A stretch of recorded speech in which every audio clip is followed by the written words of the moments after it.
이번 문제는 직류급전 방식의 구성과 특징에 대해서 설명하시오라는 문제이고, 먼저 직류급전 방식에 있어서의 구성은 우리나라의 직류급전 방식은 DC 1500V를 사용하는데, 물론 이것은 중전철 기준이고 경전철 같은 경우에는 DC 1500V 같은 것들을 사용할 수도 있습니다. 그래서 어쨌든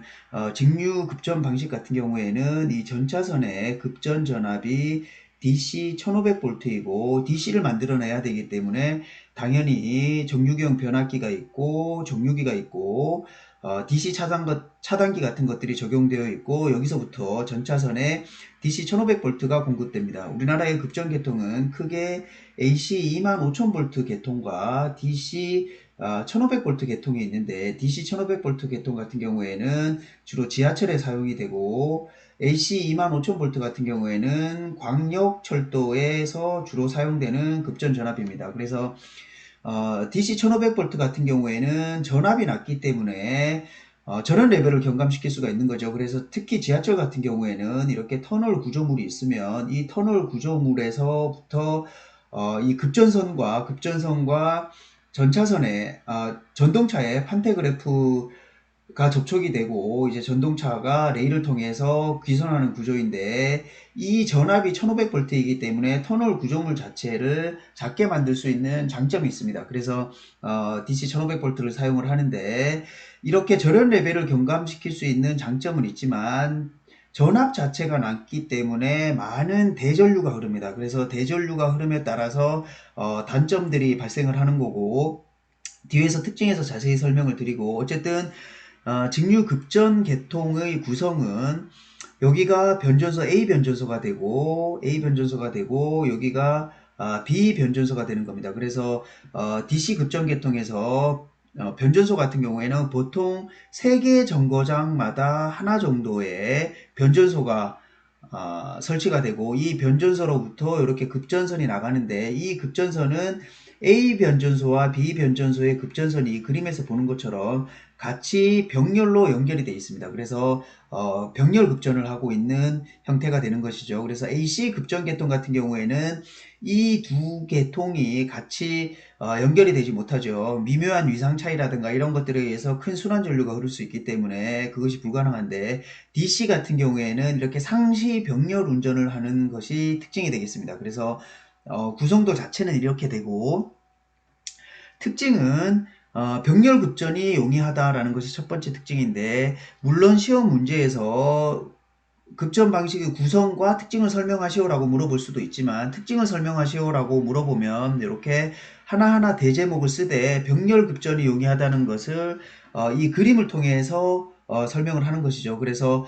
DC로 공급을 하기 때문에 병렬 위상이 없기 때문에 병렬 급전이 이렇게 A 변전소와 B 변전소를 상시 같이 연결해서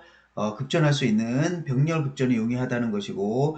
두 번째 특징은 전식 대책이 필요하다는 것입니다. 그래서 DC를 사용하기 때문에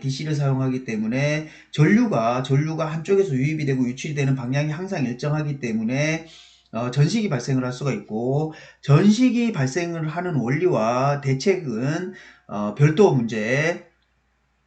전식 별도 문제를 참조하면 되고, 그래서 4-1 뭐 감리, 방제 이런 것들이 있는 파트를 가면 전식 문제가 한 문제로 있습니다. 그래서 이 전식 문제를 가서 거기에 있는 내용을 여기다 또 적어주면 되고, 레일 전위 상승의 문제가 있습니다. 그래서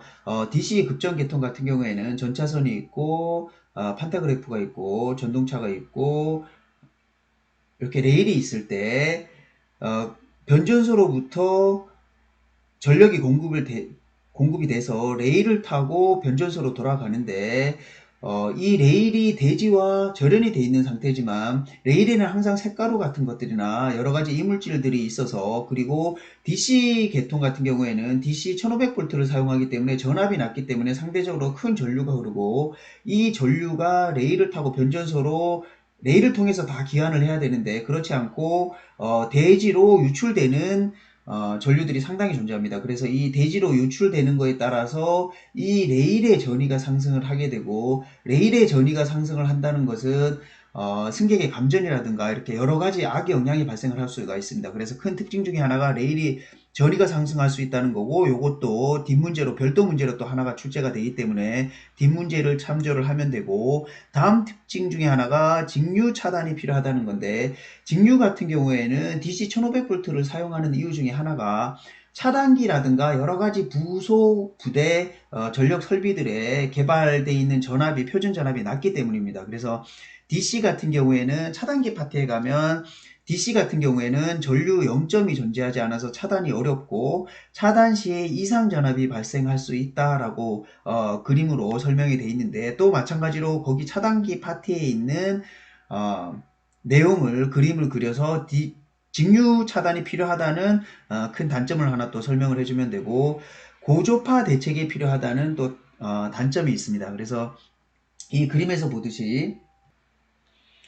당연히 DC 전압을 사용하기 때문에 AC를 DC로 정류를 해줘야 되고, 정류기가 항상 고조파 발생의 대표적인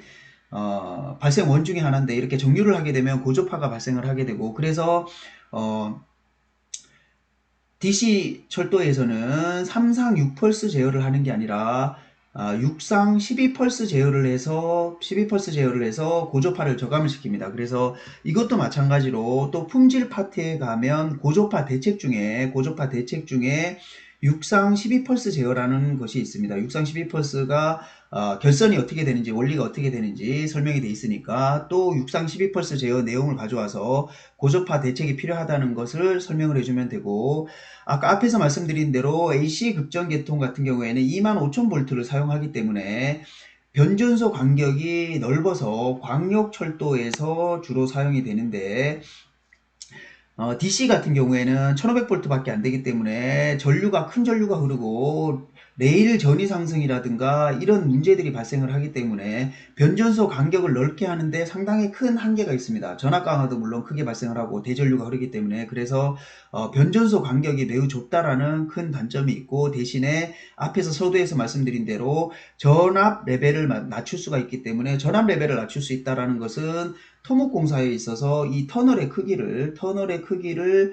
줄일 수 있다라는 큰 장점이 있고, 예를 들어서 철도에 있어서 건설 비용 중에 대표적으로 가장 큰 포션이 역시 토목공사입니다. 그래서 이 토목공사의 비용을 줄일 수 있다는 것은 상당히 큰 메리트가 되고, 또 DC를 사용하기 때문에 통신선 유도 장애가 작다라는 장점이 있겠습니다.